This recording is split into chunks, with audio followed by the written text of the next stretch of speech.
उसमें बीजेपी 3 सीटें 3 वार्ड हारी थी, लेकिन विधानसभा को उसने 500 वोटों से जीता था।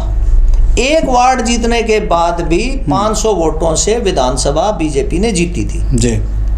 और वो सिर्फ ये जो दीपक चौधरी की मिसेज है गायत्री देवी, वो काउंसलर बनी थी और वो 3500 वोटों से जीती थी। नहीं, मैं अकेली मैं वही बता रहा हूँ। हाँ।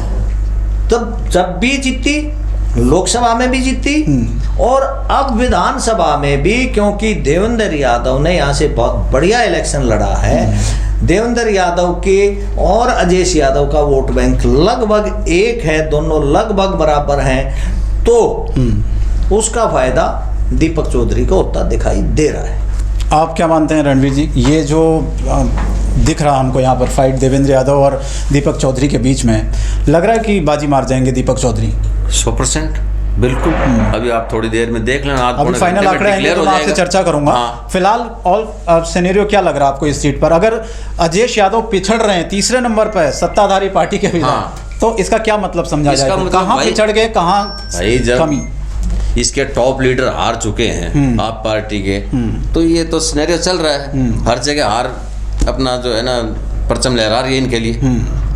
ये राणा जी, ये जो अजयेश यादव तीसरे नंबर पर आ गए हैं, हम तो अमूमन ऐसा मानते थे कि कांग्रेस तीसरे नंबर पर आ रही है, हम देख रहे हैं, लेकिन इस सीट बादली की सीट की अगर हम बात करें, यहाँ पर खुद पिछली बार जीते थे 2 बार से, इस बार तीसरे नंबर पर हैं, तो कहाँ पर कमियां रह गई? क्योंकि विकास की अगर मैं बात करूँ, विकास कितना हुआ, फ्री की पॉलिटिक्स की बात करूं वो कितनी चली, अरविंद केजरीवाल के चेहरे की बात करूं तो उस पर जनता ने कितना भरोसा किया, क्या फैक्टर ऐसे समझ में आ रहे हैं कि जो ये तीसरे नंबर पर यहाँ पर अजयेश यादव नजर आ रहे हैं फिलहाल?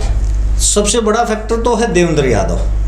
चेहरा मजबूत दिया, चेहरा बहुत मजबूत है, दिल्ली प्रदेश कांग्रेस कमेटी के अध्यक्ष हैं। दूसरा, बहुत दिल से इलेक्शन लड़ा है। अगर ये किसी और पार्टी से होते, क्योंकि आज के टाइम दिल्ली में कांग्रेस का वोटर नहीं है, ये जितने वोट हैं देवेंद्र यादव को, ये देवेंद्र यादव के वोट हैं, इसमें से कांग्रेस के वोट बहुत कम है। अच्छा, मेरा ये मानना है। और वो जो वोट आए हैं इनके पास, वो सारे के सारे आम आदमी पार्टी के वोट शिफ्ट हुए हैं।